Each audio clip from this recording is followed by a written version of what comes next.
দেখেন অল্পটু জায়গায় কচু গাছ, কি সুন্দর সুন্দর কচু গাছ হয়েছে। তা আসলে বসত বাড়ির আঙিনায় বা বসত বাড়ির ভিটা যদি আপনারা অনর্থক জায়গাগুলো ফেলে না রাখে যদি এভাবেতে আপনারা কচু গাছ রোপণ করেন, আমি মনে করি যে আপনারা স্বাবলম্বী হতে পারবেন। দেখেন কচু কিন্তু প্রচুর কচু হয়েছে এবং এটা 7-8 মাসে কিন্তু এরকমের গাছ হয়ে যায়।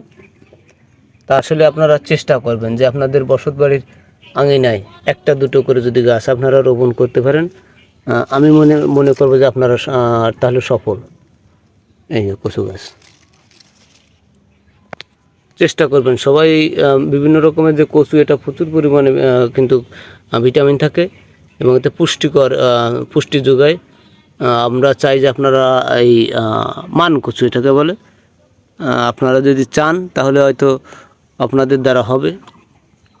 অনেকে ছাদেও কিন্তু চাষ করছে। দেখেন 7-8 মাসে যদি প্রায় এই কচুটা আপনার 4 কেজি হয়ে গেছে, মনে করেন যে এই যে গুঁড়ার থেকে 4 কেজি হয়ে গেছে। তা আসলে চেষ্টা করলে সম্ভব। এই যে একটা কচু, আরও কিছু আছে, বেশ বড় বড় কচু অলরেডি হয়ে গেছে। এই যে কচু, এই গাছটা দেখাই, এই গাছটাও বেশ বড় হয়েছে কচু।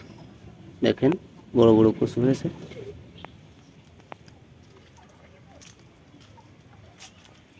বসত বাড়ির আঙিনায় কিন্তু এই ধরনের কচু গাছ রোপণ করা হয়েছিল এবং গাছগুলো সুন্দর সুন্দর গাছ।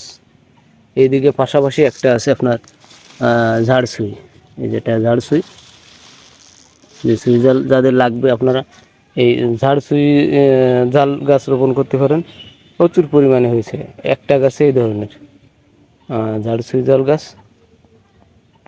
সবাইকে আমরা দেখেন বসত বাড়ির আঙিনায় পেঁপে গাছ আছে, পুকুর আছে।